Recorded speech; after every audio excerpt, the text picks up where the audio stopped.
A single-family detached home in Calgary is the most expensive it has ever been. We have just set the new record for the benchmark price for single-family homes in Calgary, $770,000. But this is not the single-family home update video. This is the total residential. So I want to look at the total residential market. But when looking at this on April 1st, 2025, I am very surprised to see we have already outpaced last year's highs. So tune in to the single family home update in future videos. My name is Adam Fyfe, your Calgary Realtor. There is a lot of things that I offer to my viewers on this channel. If you are looking to have a quick home evaluation, you want to know what your home is valued at in today's market, there's a link for that. Schedule a call with me if you want to have a conversation, prep for the 2025 year. There's a schedule call, phone call or Zoom, doesn't matter. It goes to Calendly links here. If you want to know what's going on in Calgary, top 10 things to do. If you need a professional in the city, I've got a list. You want to know what those benchmark attributes are? I've got you covered. You want to start your home search. You want to look at the live listings that I have on the MLS, or you want to see the PDF reports that I personally edit and upload for free, no contact information needed. Go to my Google Drive and you can actually download this PDF for your own education purpose. So let's get into this. Total residential Calgary, April 1st, 2025. Sales are down, new listings are up, right? We're down 20%, quite a big difference there from last year. New listings is up around 26, 27%. So that obviously means the inventories are up almost over double at 5,200 homes left over at the end of the month. And the months of supply is up over double as well to 2.39. So a couple of things to unpack here. One, really great to see inventory back up to a little bit more of a comfortable level for the city. We do not want to be in this ultra hot under a month seller's market because that's where things just get stressful and out of hand. But considering we're at 2.3 months and we're still seeing increases, it's still a seller's market, right? Especially for those single family homes, which we'll touch on in a second. If you want to read this on your own, pause the video, read it, skip to the next chapter, or you can listen to my beautiful storytelling. Ongoing economic uncertainty driven by tariff threats has weighed on consumer confidence and impacting housing activity in March. Sales declined by 19% year over year, totaling to just over 2,100. Sales slowed across all property types with the steepest declines in higher density segments. This is a mistake from the Calgary Real Estate Board. This is a double print here. It is not a surprise to see pullback in sales given the uncertainty. However, it is important to note that sales still remain stronger than anything reported throughout 2015 to 2020, where our economy faced significant economic challenges and job losses. Nonetheless, easing demand has met with gains in new listings and rising inventories, helping our market shift towards more balanced conditions, following our 4 consecutive years where the market favored the seller. I would argue it's still favoring the seller. You just got to make sure that you're going on the market priced correctly. You don't want to go and just price it at whatever you think is you could price it at. You want to be competitive. March reported over 4,000 new listings, causing the sales to new listing ratio to drop to 54%. That's pretty low. Low enough to support further inventory gains. Total residential inventory levels reached over 5,100 units, and the months of supply pushed up to 2.4 months. While this is a significant change from last year with limited supply options across all property types and price ranges, conditions reflect a better balance between a seller and a buyer today. However, the market significantly varies depending on the location, price, and property type, which I can't stress enough. If you're looking at the market, yeah, cool. These total residential price points are interesting to see what's happening in the entire city as a whole, but you need to break it down into quadrants, communities, and property types to really get that better reflection. So total residential price, including everything, right? We're up $5,000 from last month, and we're only up about $600 from last year. So we have seen some declines from Q3, Q4. We are seeing an uptick in price point, but when you compare to this time last year, we're at the exact same price, $600, right, of an increase. Month or year over year, it was 0.1% increase, and from last month, that is down from the 2% that we, or so the 1 full percent that we saw in February, March. So let's also remember that the benchmark has benchmark attributes. In the description, there will be a link to this portion here. I talk about it all the time. If you're looking at a specific quadrant or community and has a benchmark price, look at the attributes. See what kind of house it is. If this is a 3-bedroom, a 2.5 bath, 1,200 square feet above grade, built in 2000, right? There's attributes for these things. It's really convenient to try to understand. So looking at the total residential here, you can see this chart. The red bar is the price point. The blue bar is the inventory or the amount of homes left over at the end of the month. And the green bar is the sales. So obviously you can see a trend line going down, pretty much consistent through Q3 Q3, Q4. And then we're starting to see that uptick. Obviously a rebound from the lows that we saw in the winter months. It's very common for us to do that, but we're actually on a pretty aggressive trajectory, especially from what other people have been saying about this market, thinking that we're going to continue to decline in price. I just don't see it. I haven't seen it in a while. Obviously we had a slowdown here, which was great to see, but I just don't think we're going to see any sort of crash or correction, which a lot of people are anticipating. Yes, there's an election. Yes, there is tariff stuff going on. There's a lot of uncertainty in this market. I am totally in understanding of that. But Calgary seems to be resilient at this moment. There's been a lot of people that have moved here. There's still investments being had in our province, and our city is holding up quite well for now. Okay, so we're just going to focus on for now. So you can see that the sales have declined basically Q3, Q4, and now we're starting to see an uptick there. So this chart here is the exact same information, just in a numerical value, just to give you a little bit of a better context of sales, inventory, and new listings. Days on market is at 29 days, right? So 29 days is really not that fast, right? You can see in May, June, July, we were at the lower 20s, even dipping into the 19 there. Benchmark, median, and average price. You can see that the median and average price has shot up from the month of February, but again, that's quite common for this month. If we look at the highs of last year, right, total residential is 592. You can see the highs that we saw were 608, right? The median price is higher and the average price is higher than what we already saw from our June highs of last year. So with that in mind, I would still say we're probably going to see some increases coming up in the market. This is going to be very dependent on our political realm, right? We have an election coming up in April, which could go totally two opposite directions for consumer confidence in Alberta. You've got one government and another government. Depending on who gets in, it could totally persuade the consumer confidence in both directions, right? It really depends. So that's going to be interesting, as well as these tariff wars that are very frustrating to deal with and follow along. So this is a quick view of the kind of the percentages, the year over year. We're at basically 0% growth, right? We talked about that. We were at $600 compared to last year. I would imagine the total residential is going to get down to the negative year over year growth. But when you start to look at the trend of the pricing and you start to see that we're going on this upwards trend, I don't think we're going to stay in those negative year over year for very long. And I'll touch on that in a bit here as well. So let's start to break this down, okay? We've got sales. So sales is obviously an important indicator as how active this market is. And you can see this market has been very active for the last 5 years. 2022 was our huge boom where we had a lot of people coming from Ontario mainly. Alberta was a very successful campaign. We saw a lot of sales that year.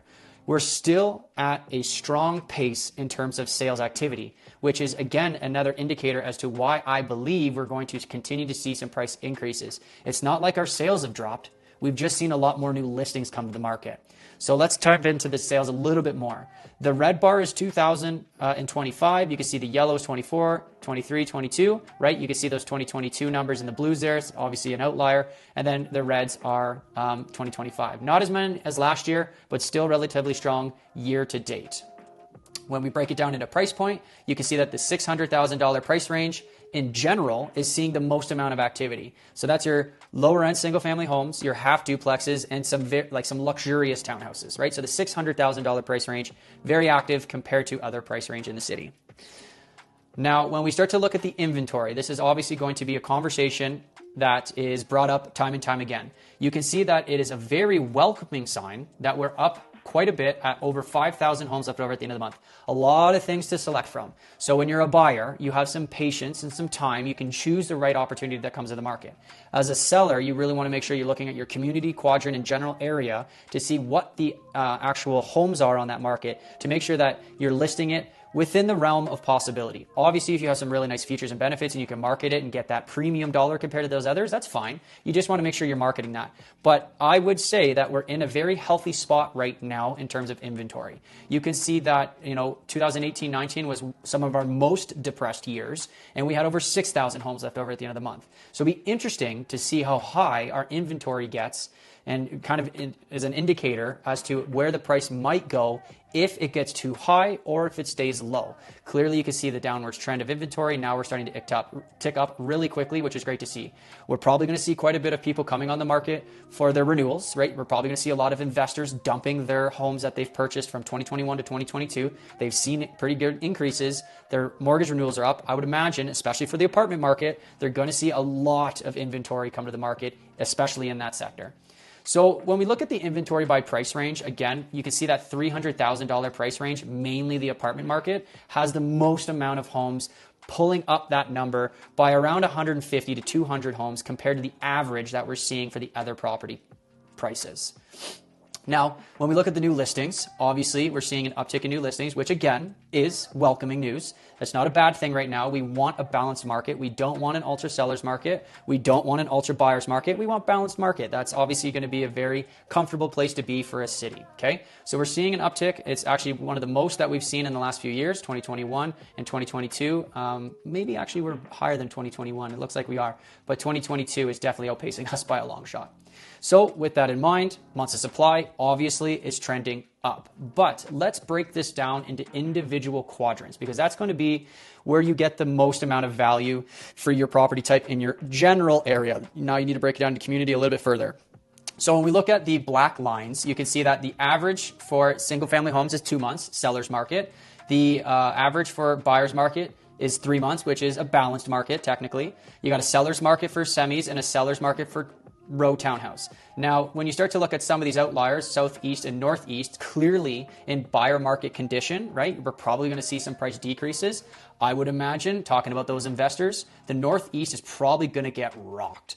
I would argue that if any community, any property type is going to get absolutely hammered, it's probably going to be the northeast. There's a lot of new development coming to the market, and there was a lot of focus for investors from outside the city because of the cheap property prices comparative to other quadrants in Calgary. Okay, it is surprising to see southeast in a pretty high buyers, like it's still, well, I guess you could call that a buyer's market. It is definitely in a buyer's market. There's a lot of new construction in the southeast as well. When you start to look at that area, you look at Rangeview, Seton, Mahogany, there's a lot of new development coming in that area, obviously adding more fuel to the fire in terms of the slowness that it might experience. So looking at other on the opposite end of the scale, look at northwest, south, and west. They're all in 1.5 months. You can see semi-detached is southeast, same quadrant as this, but semi-detached, obviously in a seller's market. And you can see these ones here, even going to townhouses in the east is in more of a seller's market. So again, really breaking it down and trying to understand where this actually is going to affect you as a buyer, seller, or an investor. So if you want to read what the Calgary Real Estate Board has written about these property types, go ahead, pause the video, give this a read.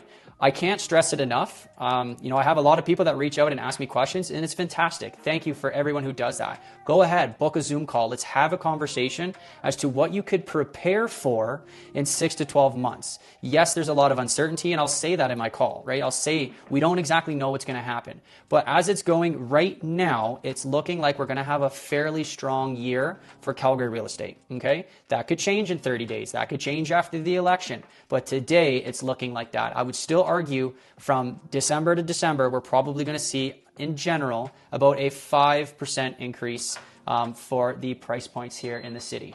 So let's continue on. Now, breaking it down into those property types, you can see that the detached homes are at $770,000. Yes, I'm off by $200, but we are right there. They have seen a 4.1 year-over-year growth from last year, up $9,300 from last month, $3,100 from last year. Semi-detached, $691. Okay, you can see up 84, up 35 from last year. Apartments, 336, up 19, up 87. And then townhouse, 454, up 72, up 95 from last year. So we're still seeing some increases from last month and last year, but we are noticing a slowdown. So you can see the month over month year stat compared to last month, they're all dropping, right? We've talked about that. We're probably going to see some year-over-year price declines in some of these property sectors, like the total residential, because it has different benchmark attributes. It's really stupid. I've been asked this before. Why? How come that all of these positives, right? You got the lowest positive is 2.1 and the highest is 5.1. You would think that the attributes for the total residential would be like 3% or 3.5%, kind of in the middle, but that's not how it works. It took me a while to understand this, but it is a specific attributes for the entire city, and it breaks it down in its own separate class. And we're going to see that separate class probably see year-over-year declines, even though specific property types are still seeing increases. So when you see the news saying, oh, property prices in Calgary have seen year-over-year declines, maybe next month, right? You can say, well, what are the actual properties doing? Because clearly year-over-year, all of these properties are still seeing increases, right? Over month, year-over-year. So it's going to be a very interesting time ahead, especially if we start to hit into those negative year-over-years. So make sure to watch the channel because I'll make sure to explain that properly for you.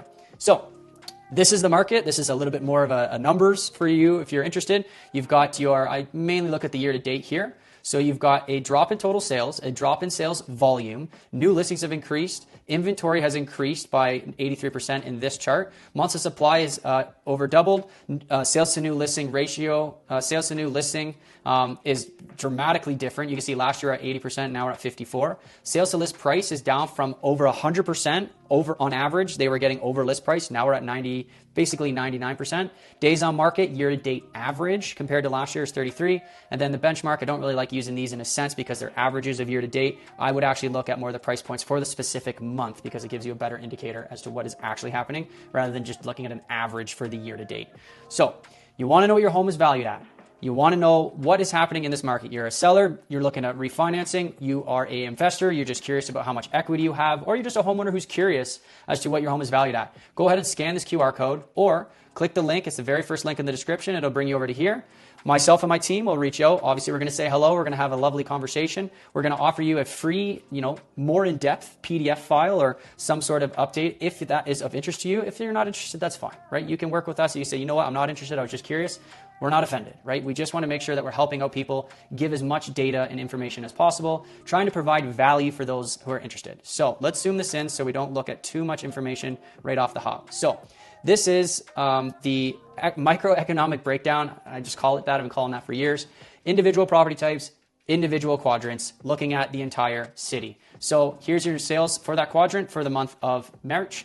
This is the new listing, sales and new listing ratios, the inventory, leftover homes at the end of the month, the months of supply, and the benchmark price. So we're not going to touch on this too much, but it's kind of a cool, interesting things to break down, right? Like single family homes in East, most affordable quadrant for single family homes saw 33% sales and new listing ratio. That's interesting. What's going on there, right? They have 79 homes left over in the month, which is still relatively small. And they're over 3 months of supplies. So they are kind of an outlier, minus the Northeast that are over 3.5 months, and they only had 42% sales to new listing ratio. So a couple of communities there to kind of look at.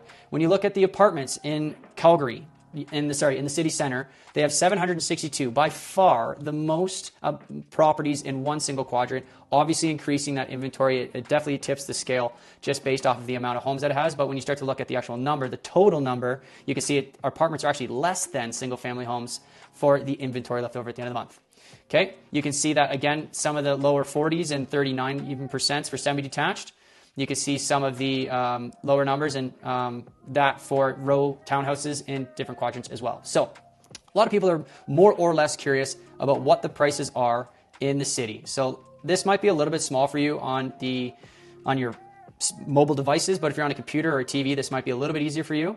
So I'm just going to try to move my screen out of the way here. So you can see, look at some of these increases. $1,800 month over month increase for single family homes in city center. $30,000 month over month increase for homes in West Calgary, right? We had a $2,700 increase for semi-detached homes in West, $1,300 city center, right? These are massive increases that we're seeing month over month, right? Definitely rebounding, definitely pulling up that number as a general average for the entire city. We are still seeing some negatives, right? It's kind of surprising to see single family homes in East honestly seeing negative, but for the most part, these negatives are quite small. 1,300 apartments in North, 1,100 in Northeast, 200 is basically flat, 900 is fairly flat, 500 is flat, 300 is flat, right? So we are still seeing some pretty massive increases across the city, right? You're looking at semi-detached West, 1,300, 2,700, right? You go over here, they actually saw a $2,900 decrease, but a $30,000 increase for this month. So that got me thinking, like, how the hell does that even work? Like, that's actually crazy. Well, let's look at the data, right? So this is the MLS.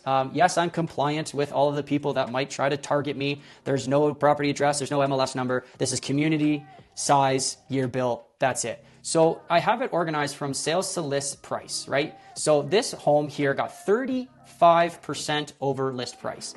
They were listed at $850 and they got 1.15. It was a 4-bed, 1-bath, 1954. Where's the lot? Oh, I don't have the lot on here. My apologies. I should have the lot. Let's actually go. Oh, I'm going to have to blur that screen out. And let's go here.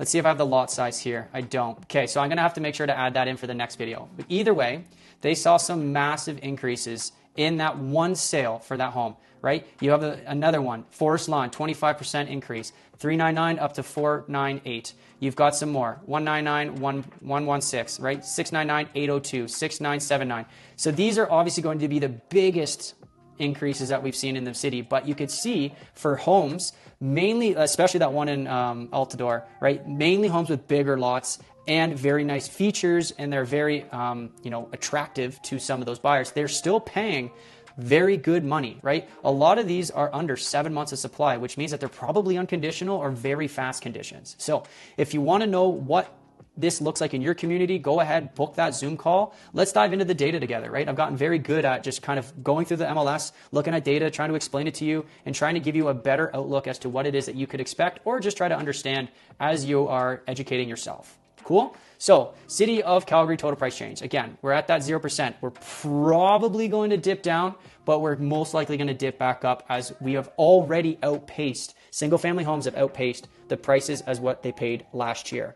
And if you want to know what the individual property types are doing, go ahead, subscribe to the channel. I do upload the single families, the semi-detached, the townhouse, and the apartments every couple of days after this video goes live. So with that in mind, you can see that we are still on the up, right? I would argue that the pricing in 2025 is probably going to see some increases throughout the year. Are they going to be massive increases on a completely steep line? Probably not.